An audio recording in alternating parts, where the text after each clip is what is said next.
弹词流派唱腔《情调》由著名弹词表演艺术家朱雪琴所创，曲调明快爽朗，气势豪放，表现力极强。演唱时高低徐急，收放自如，既善于体现传统题材中哀怨悲切的情感，又具小唱明晰、高亢雄健的特点，较适宜于现代题材作品的演唱。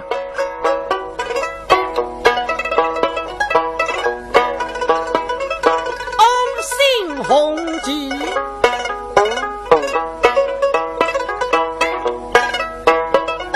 红旗，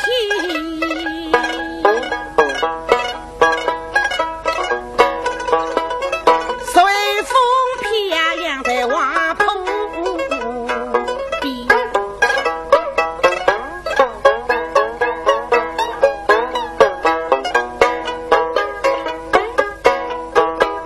深深正把红旗开，公公称在哈巴里，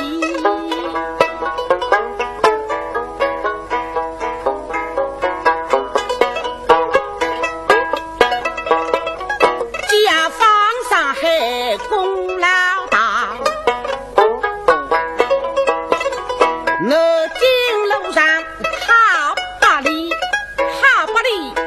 乃是一个英勇里，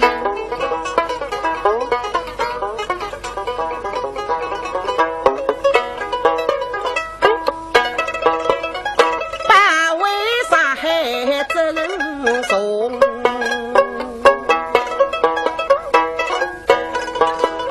南京路上好巴黎能是模范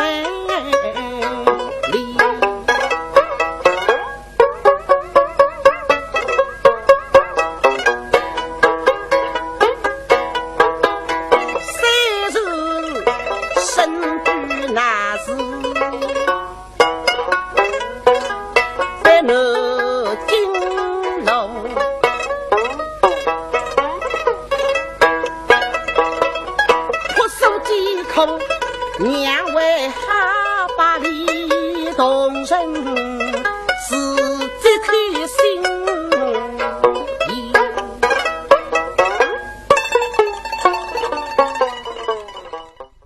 朱雪琴的情调形成于上个世纪，也可以说是新中国成立以后的所形成的新的流派唱腔之一。情调形成以后，就受到了广大听众的喜爱，可以说是评弹唱腔当中很受欢迎的女声流派唱腔之一。情调脱胎自马调系统的沈建安调，它继承了沈建安的沈调，又吸收了像余秀山的余调、夏和声的夏调，逐步在创造发展，成为了他的情调。马调系统的唱腔一般都节奏明快流畅，而且是很重他的气。情调继承了这些特点而有所发展，特别是在用气上，情调可以说是他气概、气派、气势宏大，而且又雄健。朱雪琴从小跟随养父朱荣坊学艺，曾说唱《玉蜻蜓》《白蛇传》《双金锭》《描金凤》等长篇弹词。最近我们在前些年录制的一台电视晚会中找到了一段《双金锭》中龙梦景角色的片段，从中依稀可见朱雪琴当年的身影。那么今朝呢，我来骑个鸡马上，上京的里向13套把龙梦景。那么我上月份骑这个是鸡马，按了这样那么这样的，我吃不准，因为你们不带句啊，人靠虚名爱人来试试看啊。别来奉上四宝珍，是你长下不虚神，虽是不是龙秀记，一语万家必应太平。1938年，朱雪琴投师塔王沈简安门下，正式学唱《珍珠塔》。年仅15岁的她，刻苦好学，认真钻研，终于在长期的艺术实践中，以沈调为基础，兼容并蓄，唱出了自己的特点，被当年的书坛周报赞之为悦耳的琴调。从此风靡书坛，《珍珠塔》也成了她一生中最具代表性的长篇书目。我们让八先生辰光啦，倪先生已经小有名气在，搿辰光经典已经三个月在，随时一上。那么倪先生讲给我搿个一上是三个唱将特子了，唱成功上个三个啥一个唱个句，搿辰光是上一句。那么你原来跟了先生旁边呢？侪听见听课，侪欢喜听你，所以讲搿些辰光呢，还有啥个碰镜头来啥个，搿种来听课啦，这个碰镜头。那么倪先生个经典呢，搿辰光已经有人讲在，搿个是经典在。因为一般我们平台演员唱着吕派的唱腔啊，侪不是懂了个道理，懂了个格式，那么来作曲不是。侪是辣演唱当中、实践的当中来形成自家风格，形成自家流派唱腔。那么沈静老师呢，根据自家的声音，那个声音是个中音，是非常好听，而且有力，穿透力强。那么当辰光呢，大概是搭沈九拼搿个相当的辰光啊，因为沈九是低高山嘛。那么你只能唱沈九的歌声，搿唱沈九歌声不适宜了，那么你忙着上头贴，来个大贴，8度大贴，10度大贴这样，哎，不离慢慢讲，又形成了3种风格，唱成过3种流派。那么你强迫自家只有大嗓子唱了，不能表达搿种家人才子的内容。尤其是关国千金的内容，搿么哪呢？里向用了一些大陆的语调，所以搿个色彩呢比较来得漂亮。沈静老师搿浪向是真聪明，你自家唱啥样的唱腔，但你要去学别人的本事呢，但是学出来侪是经典。哪会得学出来侪是经典呢？有些一次你学了四川的清音回转来唱拨你听。你讲我唱不得听啊！包括鸟儿好好讲好因为我说沈静老师，你搿啥么神曲经典不？哎，你讲天拨我吃饭，我不学不样么子了，总归有点眼水摆家了不大像，只有经典杀出一条路来。所以自家一个演员，自家种唱法，我觉着不容易。搿辰光听君呢欢喜听书，那么带我去听。当辰光，你搭学生子朱三人听上当，4度上当。哎呀，主要是上台啊，搿个可以讲眼睛么是一亮，那个唱，但是那个台风把我印象非常深。啊，那个表演啊，动作的夸张，但是那个唱个声音从明亮清脆。舞台上向一种气质是没办法去用闲话去形容，我只觉着搿个演员哪能介哈法。那么从此呢，欢喜听你个经典。作为一名女演员，要担当弹词双档的上手，驾驭全局，实非一件容易的事情。在评弹的历史长河中，优秀的女上手并不多见，而朱雪琴是最具代表性的一位。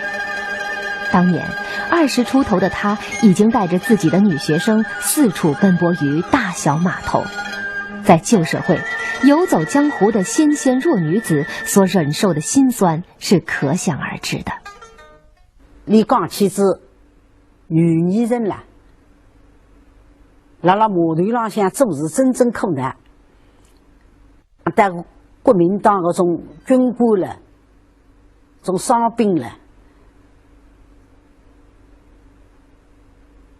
有一趟是讲辣码头浪向是骡子水枪，必然是里也唱。那么里呢，吓得来不得了。原来呢，就是上方帮子忙了大追赶。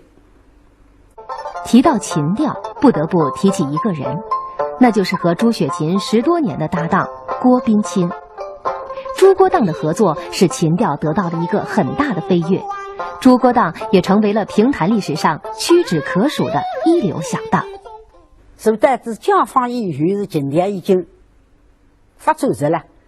开头辰光里唱是最长一句，原来的郭冰卿评上档之后呢，与郭冰卿的帮手一只琵琶托，那么你先生呢非常去唱噻，搿辰光嘛喉咙也喊噻，江方子演员了，你身体也喊，中气也足，所以唱得来，搿琴调是别人家谁也好理噻。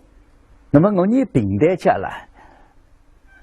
有2种手通习惯，啥个习惯呢？是一档手上去，在拿那个心，2个心成功一对上档。比方说，追云在的神秀是追人档，那么杨振勇弟兄是杨上档，张建立的弟兄是张上档，那么朱世英的郭冰卿呢叫朱郭档。那么搿个倒是一个唱法，一般呢总归是男的是上水，女的呢下水。当时啊姑娘上台呢，唱着不开篇啊，起个不阿头送半把茶，搿叫擦边花。所以女的呢总归经常受了下水的多。现在翻一个身，女的受了上水，男的受了下水。像各种样的风格呢，是里头朱郭档所唱出来的。那么还有里头个条件，因为朱世金呢是那个嗓音啊比较宽、比较亮、比较厚实，唱的并不高，那个定调并不高，一般女同志当中呢是低的。那么郭冰卿先生呢，那个声音比较高，定调比较。来得定得高，有辰光朱世金唱完以后，郭冰卿自家也唱当比较拿手唱片了，因为单高半个字一个字要实干，使得下底了这个颜色么样亮一亮要实干，所以搿个对相当是难能可贵的。那么当时辰光呢，我总记得我辣跟先生，郭冰卿先生嘛，你打电话拨我先生最云来，所以我想得过。郭冰卿、朱世金2家头要合作，来看一下个。当时我先生呢，还有点8岁。哎呀，你讲像啥女的受了上水，也演了啥，那男的受了下水，演一种单国小生们，像啥看上会得不适宜的。那么我听这个郭冰卿先生会讲的，说你个声音特别厚，特别亮，是得蛮好的。我当年试过唱过。是这个声音出来是蛮和谐、蛮好听的，那么试试看呢，实干了试的。那么当辰光因为朱世琴啊，和朱世人刚刚出档，那么郭冰卿呢已经要1年多，声音非常大了。那所以实干2家头合作上台了，当时辰光搿这个观众啦。可是非常非常的热情，反应是相当的强烈。因为里头初次拼档了唱州市上嘛，我是请了跟先生了听书呀，所以我听见里头上台，哎呀，当时光你个事情啦是个风度真漂亮。我记得是热天，一身那种有色黑颜色的印度人的短上裤子啊，那个镂空的高跟皮啊，搭顶上去是风度翩翩。拿起子一唱是，跟我的掌声不绝。第一位是里头是个两桌，是18相送。上水唱一头，下水再唱一头。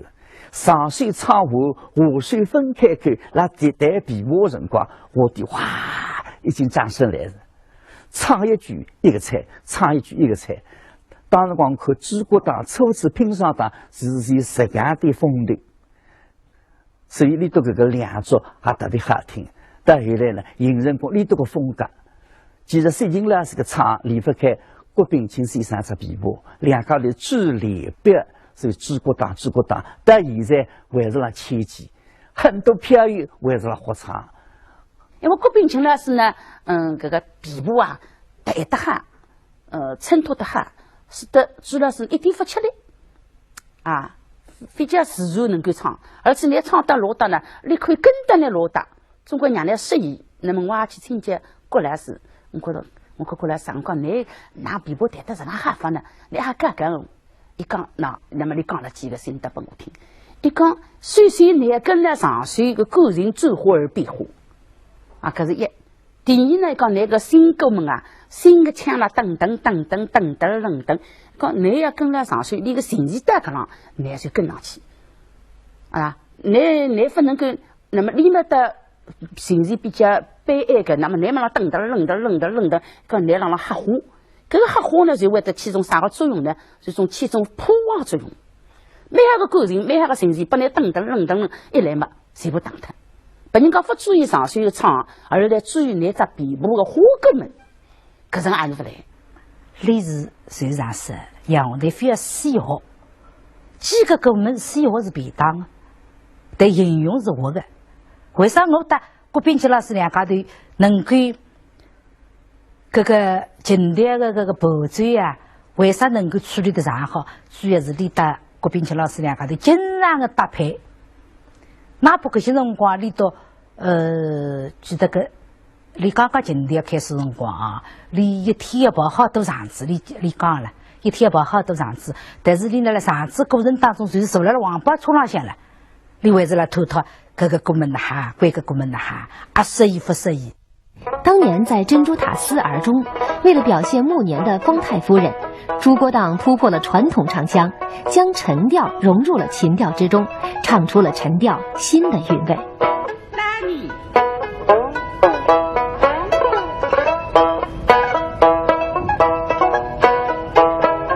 身足以下当闻，我是否语上都神。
我们三世情啊心，相不聚。打回来是一等。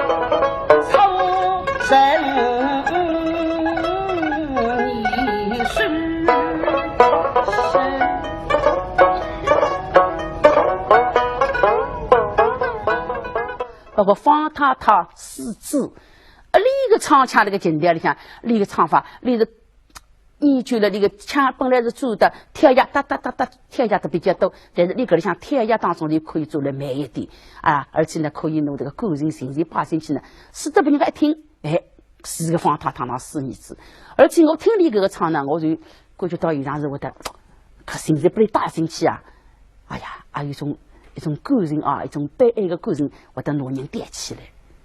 我觉得这个情调呢，的确你可以欢乐，还可以唱比较悲哀的角色。所以实际上是不是我拿出来我就是搿能唱了？的确你用心来让研究人物，来让个人上向下功夫。那三山哑语，你搭吉他唱开篇，随是不同。三山哑语随唱的比较朴素，还比较平稳。使得一个林黛玉的人物就比较突出。冷清清，两个小妹相。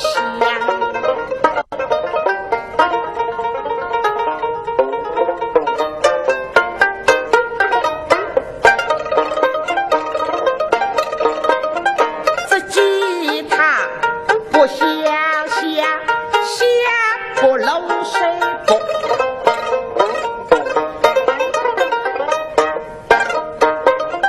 万岁岁是万花用万。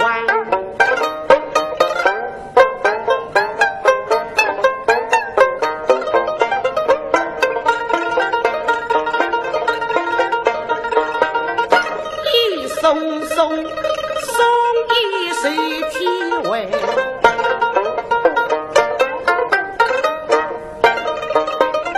美戳戳戳美很强，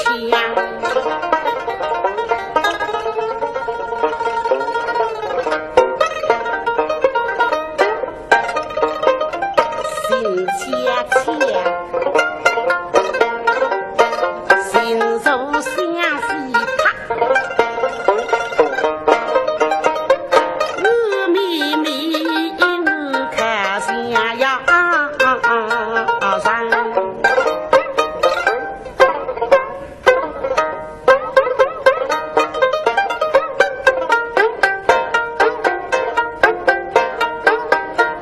哎，对对，一直在内中。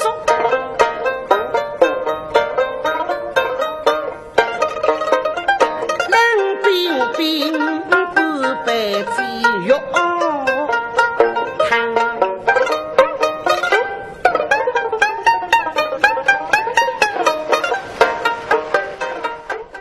比如讲你唱元氏出重山，那么顾春玲个角色是个英雄，但是你就唱个你虽然是个女演员，但是唱这种英雄人物特别的鲜，啥的你个气魄大。而且呢，我觉得你个声音大，声面大，眼神大，最主要这个个人大啊。一水下来两座灯，一个这里汤两座灯，写出两个人哈舒心，他爷爷归奋勇向前进，个动作一直个眼神一大。再讲到你这个水面的上呢，我觉得你一点没拘束，还一点没做作我就是神不开篇，做在个上是西药的什啊，所以我觉得一个睡眠的、眼神的、声音的、感情的，这个几个的呢，我觉得作为一个演员来讲，是应该是讲要想是应该是好些。朱学勤的情调应该说是精气神都是很充沛的，所以这个情调的，它既能表现欢乐的、愉快的种种感情，这个像这个妆台报喜啊等等。哎，太平啊，究竟什么喜日啦？小弟啊，这番喜日啊，那天大之喜、地大之喜、汪洋之喜、不穷之喜，每日觉到一桩喜日哟！哎呦，喜个名堂，这个小小的嘞，究竟什么喜日啦？大海鱼一只，必说来那。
曾经有这么一次，在北京，人家都听了他的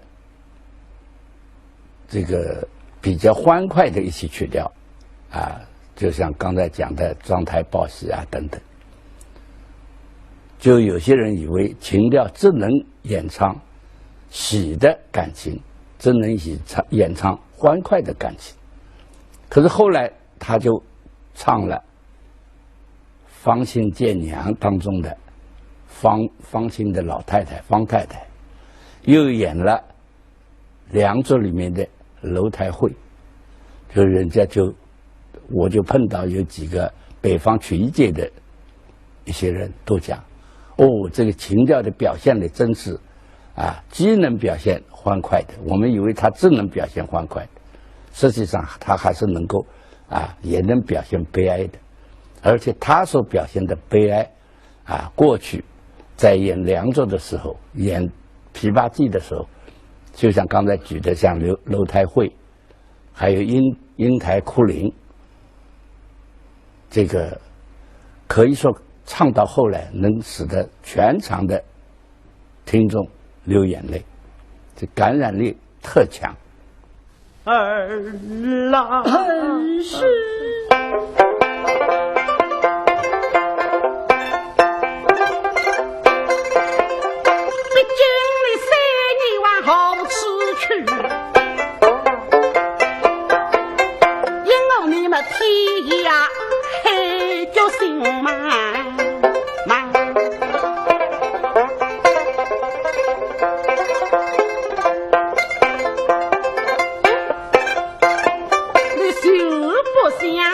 娘在故乡，女儿在外。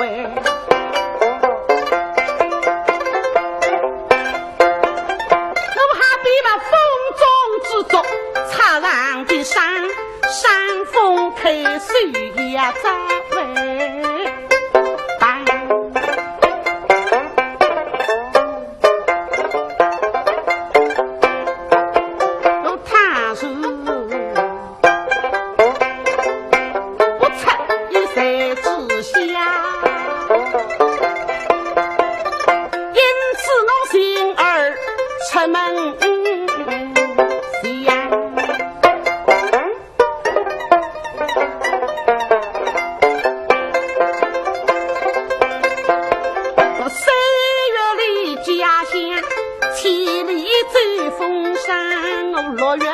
大香烟，一共下包囊，楼都举松饼，为儿那风凉，听得那么凉凉晒晒，一大肚上失风的节，我儿郎是的你们女大个中斗心灵伤。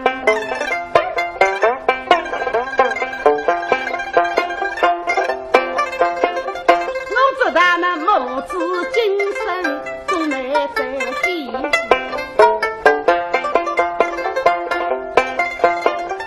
婴儿的金扎大香烟，遇得总来继儿娘。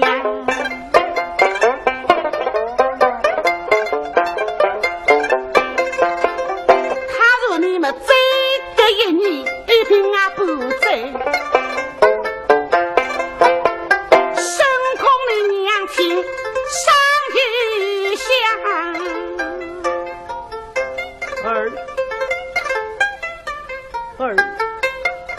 儿子的那披麻个摘下来哭上。我记得印象比较深的呢，就是朱老师还做一只这个叫结构铸金山的开篇。这只开篇呢，目的是要去过唱片。那么，这只开篇我从来分唱过，但爸爸我至于呢，我是唱梁红玉。朱老师唱的是何世忠。我觉得这只开篇呢，因为石金老师呢当中有很多的突破。一只开篇，两家头对唱嘛，到后来这个陈奕迅呀，那种接开朗向接住的辰光啊，一句，两个人来一句，我一句来一句，一人这个歌上往上头推上去，推到后来呢，那种歌声实在是也，当时石金老师还过到可能唱。平常辰光一般快点唱了过去了，你觉得该当呢，还是要发展，还是要发挥。就是有句唱腔啊，听众们也许也能够想象得出，就是讲夫人马上做狗菜，那么后头呢，一下扑隆扑隆扑隆扑隆扑隆扑隆扑隆扑隆扑隆扑隆扑隆扑隆扑隆扑隆扑隆扑隆来过劲啊节奏，那么所以各句唱腔呢，实际上是来了一个很大的突破。这个沟东山江浪滚，浪滚，突然之间来一个啊，来一个八度歌叫浪滚滚，这个一个歌声我觉得，后来到了市场里向唱呢，我就够到了。到了录音的这个录唱片辰光呢，当然没观众的。到上次一唱，我都哇，掌声的热烈，所以可以看得出，这句是新腔，实际上是让自家尽力的基础上有所突破。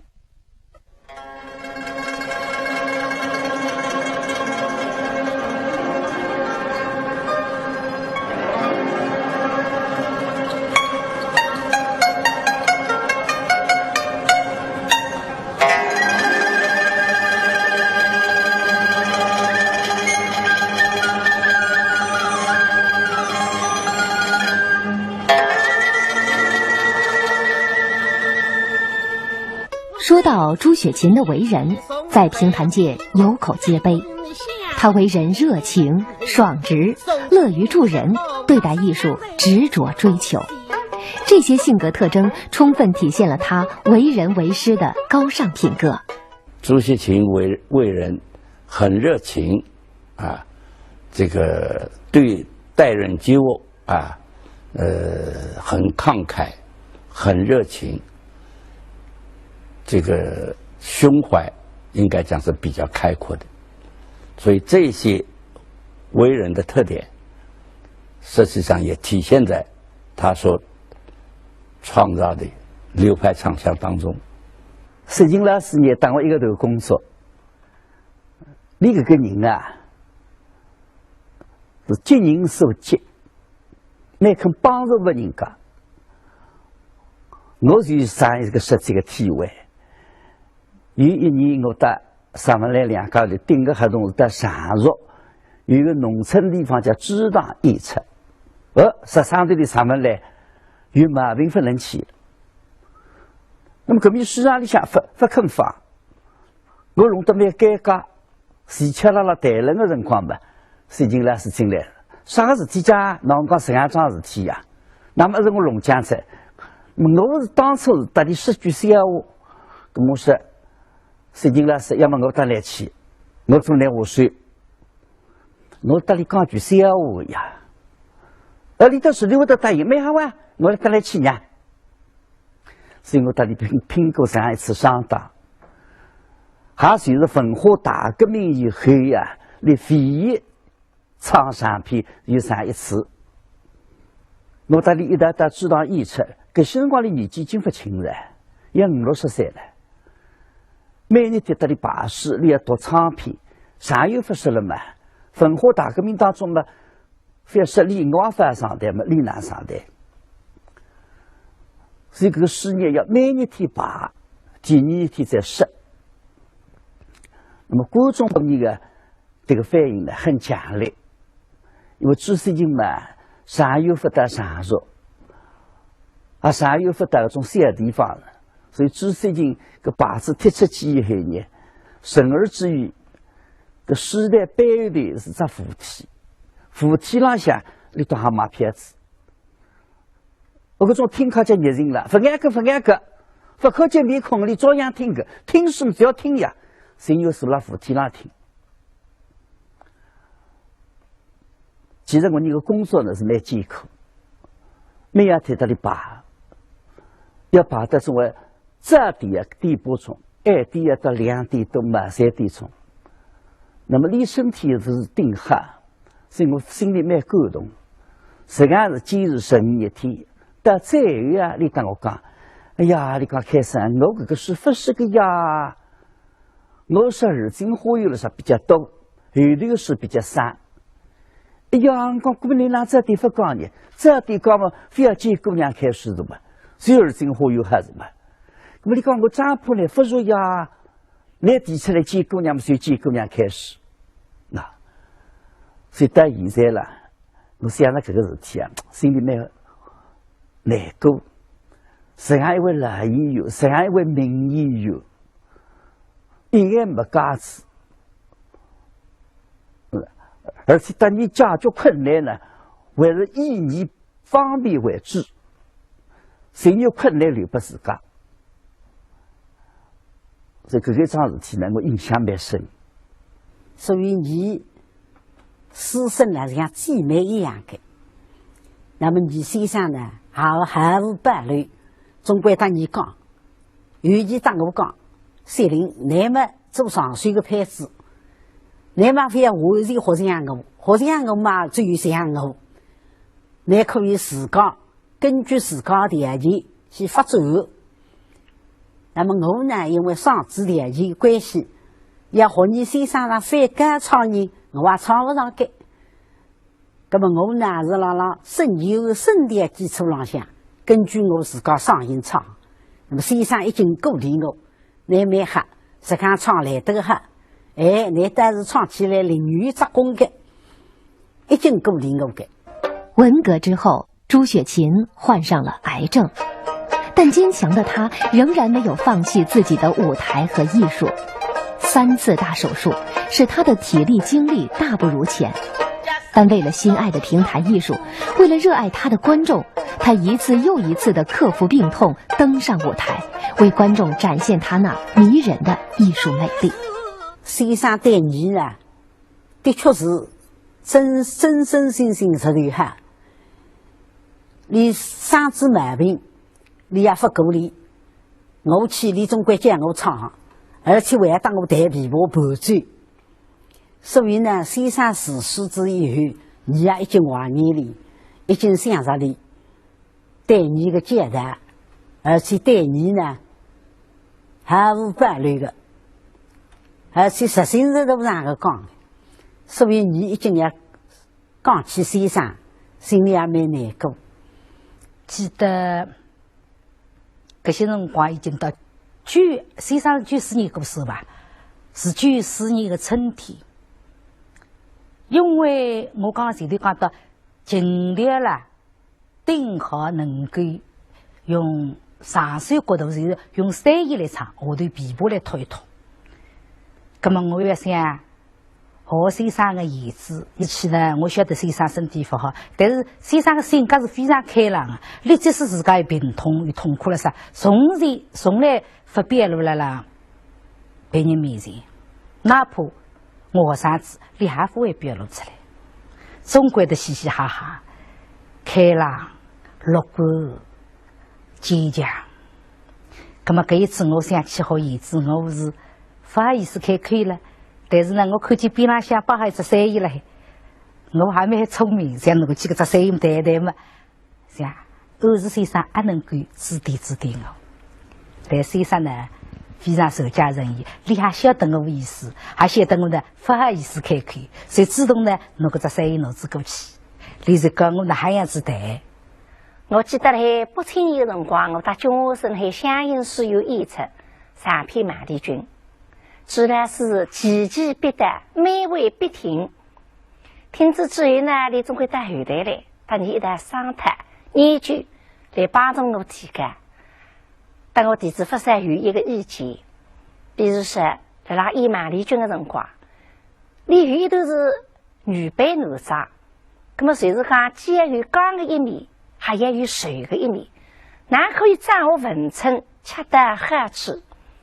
你一点一点的教我，使我呢得益匪浅。后来你跟我说3句啊，这部诗我真的蛮欢喜的，因为你这个马丽君部诗呢是潘伯英来先生的大作，文化大革命过后是中学生呢努力整理出来的，所以潘老师的唱词搭子歌吧，才相当有水平。当时陈云同志听之之后呢，就说马丽君是后来诗中的上流。自然是跟我讲，假使我身体许可的时候了，我想拿个一部上片爬出来。虽然我年纪没大着，但是作为一个演员来讲，应该是永不停步的。我心里想非常的感动。我想你是今天的创始人，是一位艺术大师，年纪呢也是这样大着，身体呢也不好，外加是个癌症病人。你这种永不停步的精神，对你后来再讲，才是一种激励，但你做出是榜样，还是你呢学这个楷模。真切上海电视台也来录你的上片马丽君，那么我到自然是呢，谁准备认真也排练着，为之也节省时间，为之也方便排戏，所以我呢随时带了一个屋里，到屋里向谁都认不得，唯有的儿子只有我身上，你相处的相当好，真的像自家人一样，这才相处，使我对自然是呢，就是更加的了解着。因为你是初次合作呀，那么要做到配合默契，能够相互融洽，一个事，只有一个事，就是把认认真真的把，大家才晓得今天的唱搭这个乐器的台是融为一体的。那么对琵琶的伴奏呢，要求也非常的高，所以有空呢，你是一个高手。自然是对我是一点一点毫无保留的干我，哪怕是一句唱词，一个公文，你两个头搁一遍又一遍，有做波是要谈谈10几遍、20几遍，一个的你认为可以着，那么收手。所以你对这种敬业的精神呢，我非常非常感动的。你一有空随把戏，一有空随各高上。所以对个生活来讲呢，已经达至最最简单的程度着。因为比较难来，但你马丽君排在卫生的辰光呢，自然是生病着，并不是着。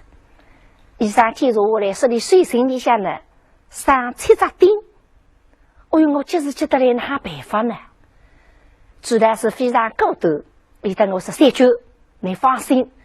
这个7只钉，我一定不把你买回，不让你生出来。我心里想，自然是不是了，心里想哪想，这毛病的事体也办得到呢。你一方面过夜市吃药打针，一方面呢头发上抹，所以用罗人物捏筛子放了米糊上向，再只水踏了个水性里向。当时我情况大里还一样，日日夜夜照顾你，这里面无药踏水分给两里干，大概你这个精神啊，感动是上帝的。今天下来居然孩子呀！你帮我看，是3句你看到我水性里向，我真的看见7个3点点，7只钉，居然不能把你生出来，不能买断。自然是说，我不能够把你生出来的呀。一只买是对，将来我带儿子是大于妨碍的。你要晓得，把个一部马丽君，我花着几乎的心血，我不能够让毛病来中断我的演出。听到给他的，我的眼泪在那流下来。你等我说，我如果能够顺顺利利的，拿这个马丽君这部上片录制下来呢，还是我为你艺术生涯当中的一场大事体。自然是这种至死不渝的精神。正像古人云：“趁日至死思方行，蜡炬神会泪湿干。”不要说别人，谁是我们这位当今皇上啊？真呀！他也不是个聪明之神啊。请客细细。不要紧，那地方给你刚刚不要紧的。你想，他天性善意，义也忠良，下至必分落地有养。我为玉平，明明用意我神，他为使你不决，不许我开放。是这样玉水挂钩之人，做不到具有之争，他不是做不到最好的美吗？啊！王第二个本王怎么做个不并不有啥大不了？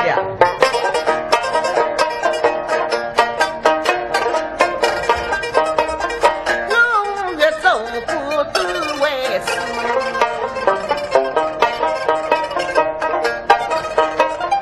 我们3位上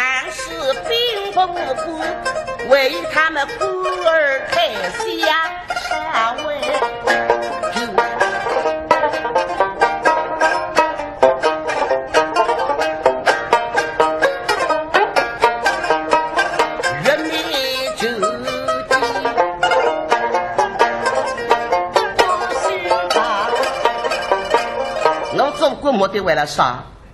亚当王父母们并非有约，为天下我们扬眉吐气。我不并不有啥大不了，我为要走上去的，我要七番不羁走大户。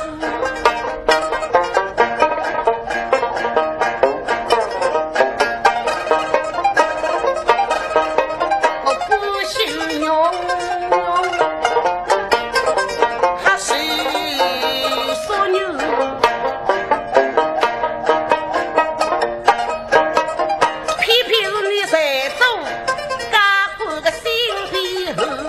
难道你不要下锅把酒有难道你这走风气不走过，难道你要结婚大比来养你啥？刚我不要做官，但你夫妻做我妻，手中这代不可能的呀！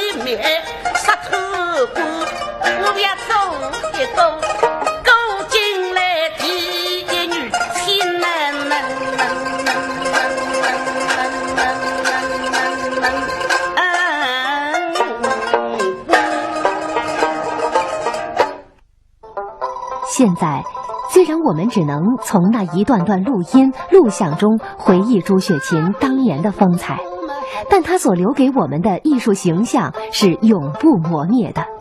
相信她的琴调艺术将会代代相传，发扬光大。